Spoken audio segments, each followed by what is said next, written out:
Fox News alert, Trump lawyer Rudy Giuliani talking to the Washington Post and shooting down the idea of a 12-hour interview between President Trump and special counsel Robert Mueller.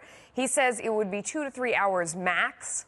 This comes just after we learned that President Trump's in-house lawyer Ty Cobb is set to retire at the end of the month. Let's bring in our power panel. Founder, president, and CEO of Petkanas Strategies and former Hillary Clinton campaign staffer Zac Petkanas, and former Republican Utah Congressman, Fox News contributor Jason Chaffetz.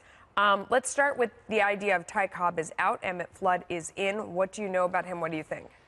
Well, I think Rudy Giuliani sounds like he's got the helm here and is really driving and making a lot of these decisions. Like, he's a powerful personality, and he has known President Trump for a long, long time. They have a decades-old relationship. I think there's a great deal of respect there, and I think the presence of Giuliani is helping to shake up the rest of the legal team. At least that's my best guess. That's an interesting way to spin it, because of course, or to look at it, I should say, because of course, Rudy Giuliani is leading his personal outside counsel for the president. Now we have the new immersion of Emmett Flood to come in and represent the office of the president, as you know, in a formal way.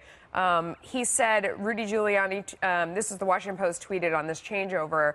The legal team had a long talk last week. The president let us know that he had Emmett coming in for an interview. We talked it through.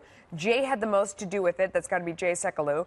Jay felt he needed someone that was more aggressive. Do you think that Emmett Flood is more aggressive? Oh, I think he's absolutely more aggressive. I mean, one of the things that he specializes in, he handled the Bill Clinton impeachment hearings. So this is a real escalation by the Trump legal team. And I think part of the problem they're going to start facing is that all of this just looks incredibly guilty, from bringing in more aggressive lawyers to, refusing to sit down with Robert Mueller and doing these aggressive negotiating tactics. Well, let's talk about the sit down. Let's talk about the sit down, because this is this idea of, or Rudy Giuliani was responding to the idea of a possible 12-hour interview, and he's saying absolutely not. We're not going to agree to that.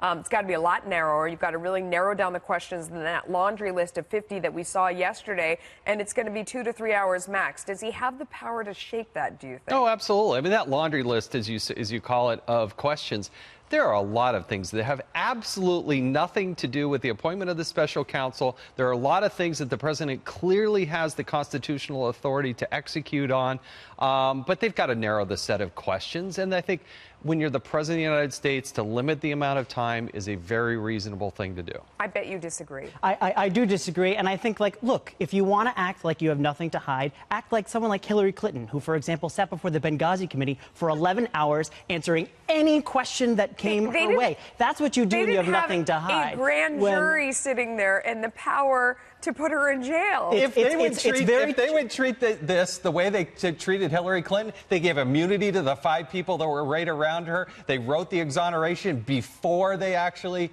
sat down with her. Zach. Come on. No, I mean, she had the cakewalk like nothing else before. I mean, this is absurd for a number of reasons. First off, the investigation being run against Trump is by a Trump appointee and someone who was appointed by a Trump appointee. His boss is a Republican. And Jeff they've Sessions. been cooperating. The FBI director is a Republican. His deputy is a Republican. This is an entire investigation that's being run by Republicans, and all of a sudden it's some big Democratic conspiracy. There's not full cooperation. He said Democrat. He said it's just not on par with how Hillary Clinton was treated. It has nothing to do with what the party of the people investigating is. They were treated differently. Well, they weren't treated differently, but when you have nothing to hide, what you do is you don't try to limit and say, we're only going to answer these questions, not these questions over here, but only these questions. Of course you do, that can only get me in trouble. Of course you do. If you have I think all 3 of us would do that. I mean, if you were facing this kind of a probe, you would definitely try to limit. You wouldn't, even if you didn't do anything. I wouldn't. I mean, what would you do? If there's nothing to hide, just answer the questions. Go ahead. Yes.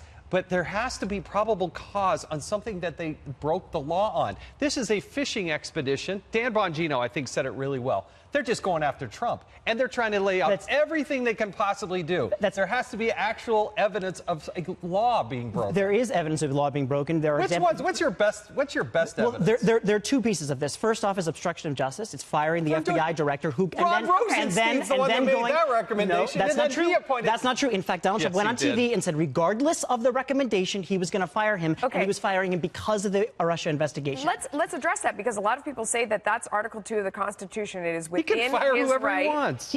Those are his executive powers, can, and but you not can't with bring criminal him in. intent. And what he did was with criminal intent. How do you know that? Because he said on TV that I fired him because of the Russia investigation. And he said it was regardless of the recommendation by Rosenstein. No way. There's not a single Democrat in the Senate that would vote to confirm Mr. Comey. Every single one of them would vote against him. That has literally nothing to do with the fact that Donald Trump went on television and said he fired FBI Director James Comey to stop the Russia investigation. No. That is a crime. So he's saying that if the intent there was to stop the Russia investigation because he did something that was illegal and colluded with Russia, that's the only way that that's criminal intent. But look at James Comey's. Has that been proven? We put a lot of weight in James Comey's contemporaneous notes, and he said, the president said, if there's somebody that's going after Russia, then I want to know about it. He said it on TV. Love you guys.